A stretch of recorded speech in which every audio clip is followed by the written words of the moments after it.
It's Tuesday, June the 8th, 2010. This is the final hour of the Alex Jones Show.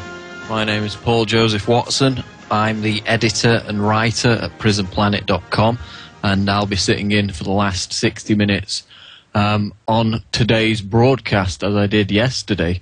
Of course, we have Kurt Nimmo over at Infowars.com and Steve Watson, who is the writer and editor at Infowars.net, as well as prisonplanet.com. Now, Alex has been discussing the BP oil spill throughout the length of the broadcast, and within the last hour we've just published a report on this at prisonplanet.com, and there are a number of disturbing, suspicious and revealing pieces of evidence that, as Alex talks about in the past 3 hours, strongly indicate that not only was there foreknowledge of the explosion, but the so-called accident may indeed have been deliberate. Now, what we've seen over the past several days is, and especially today, this fake grandstanding by Obama. He's going to, quote, kick ass and deal with the culprits of whoever was behind and whoever was responsible for the oil spill. And basically, I'm just not buying it. I mean, Obama was anointed at the 2008 Bilderberg meeting in Chantilly, Virginia, where he met there with Hillary Clinton in this big secret meeting that was built up by the media but never actually reported on the fact that it was at Bilderberg. Now, BP basically is Bilderberg. Every single person of influence within British Petroleum is a key Bilderberg member and regular attendee.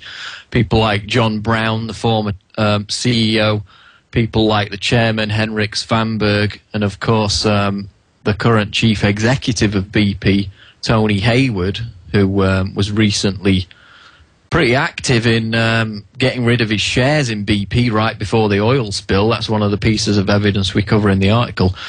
And of course, former BP chairman Peter Sutherland, who is now the chairman of Goldman Sachs, who also attended the Bilderberg meeting in Spain over this past weekend. So this sideshow, this Punch and Judy show that Obama is now going after BP and after the culprits of the oil spill, I'm just not buying it, because, I mean, the first thing that Obama did after this happened, and after it became pretty apparent that it was a big disaster and that it was ruining businesses and livelihoods all around the Gulf Coast, the first thing he did was go on holiday. In fact, he's been on 2 vacations since it happened. 2 weeks ago, he was playing basketball. I mean, come on. There's no way Obama's going after BP. They're both Bilderberg minions. They're on the same team. And indeed, it seems like Obama's taking one for the team with his political career, because there's certainly no way he's going to go after BP, because they're both together with the Bilderberg group in on this New World Order. And ultimately, the bigger this crisis gets and the more the media hypes it up, the bigger the opportunity to exploit it, which is, you know, exactly what people like Rahm Emanuel, Obama's top advisor, and Hillary Clinton both routinely call for, is for crises to be exploited to pursue the agenda of world government, which is exactly what's happening with this BP disaster. And it's not just the fact that Halliburton, as Alex mentioned in the last segment, purchased this company to deal with, specifically this company deals with oil spill cleanups, and Halliburton purchased it right before the explosion happened.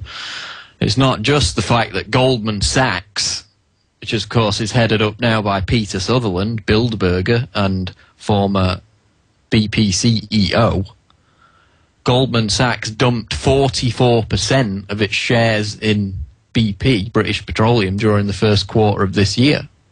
And it's not just the fact that Tony Hayward, the current BP CEO, sold £1.4 million of his shares in BP in the weeks before the disaster. I mean, all that suggests that there was foreknowledge, indeed.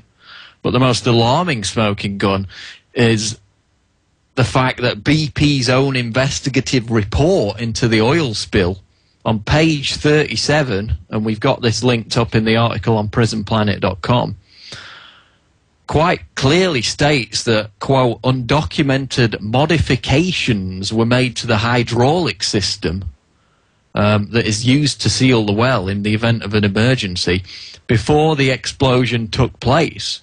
So BP is now claiming that they don't know who did this, when it happened, it's completely undocumented, but that modifications were made to the very piece of equipment that is supposed to stop this kind of disaster from taking place. Now, why that's not all over the news, I have no idea, because it's right there in page 37 of BP's own investigative report into the disaster. So not only do we have the suspicious stock and share sales right before the event, Halliburton purchasing this oil spill cleanup company right before the event, but we have the fact that BP's own report says that unknown modifications occurred with the very equipment that's supposed to prevent this kind of disaster before the explosion took place. Now, obviously the question to ask is if this was deliberate or if anybody had foreknowledge of it and knew that it was about to take place in order to benefit. Cui bono, who benefits?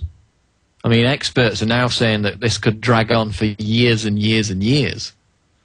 Well, we know that Obama and the globalists who control him, who pull his strings, who anointed him at the 2008 Bilderberg meeting, which was also attended by members of British Petroleum, they want a carbon tax.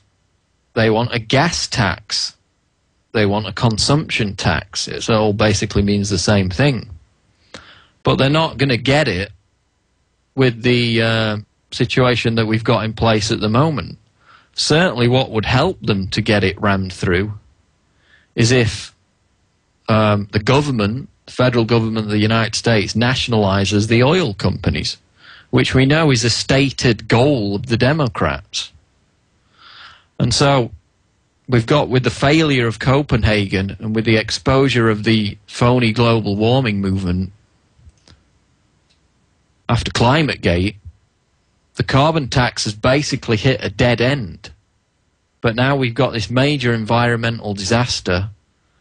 Obama appears to have been asleep at the wheel in the initial stages of it, but now he's promising to, quote, kick ass and identify the culprits who were responsible for the mistakes that led to the, quote, accident. But the problem is, the culprits are his Bilderberg friends who visit the same meeting each year and get the same instructions that he does. So there's no way in the world Obama has any interest in prosecuting or finding the culprits behind the disaster. So this is all intended to provide justification for the agenda to nationalize oil companies, which the Democrats have publicly pursued. And it will open the door for a carbon tax. And the longer it drags on, the more intense the problem seems to be, with non-stop coverage from the media, who in the initial stages of this, I mean, it was a big story, but it wasn't up there as the top story every day with endless coverage. I mean, every time I turn on CNN or Fox News in the last 2 weeks, top story has always been this BP oil spill, which is strange for a story that started, what, now more than 6 weeks ago. There's a news cycle, and even if this is a big problem, 6 weeks after it occurred, it doesn't normally stay at the top of the news cycle, but it's been pushed back up there because I think we're going to see very soon measures proposed to at least part nationalize the oil companies, or at least use this, exploit this crisis to further the so-called green economy and the move towards a carbon tax, a consumption tax, a gas tax, that will, of course, completely eviscerate whatever disposable income the middle class has left after, you know, the crippling fascist austerity measures that are now being proposed, not only in Europe, but also in America. So, the article's up there at prisonplanet.com. We run through all the evidence, the suspicion, the indications that not only was there foreknowledge, I don't think anyone can deny that there was some kind of foreknowledge. This mirrors almost entirely the aggressive selling of airline stocks before 9/11.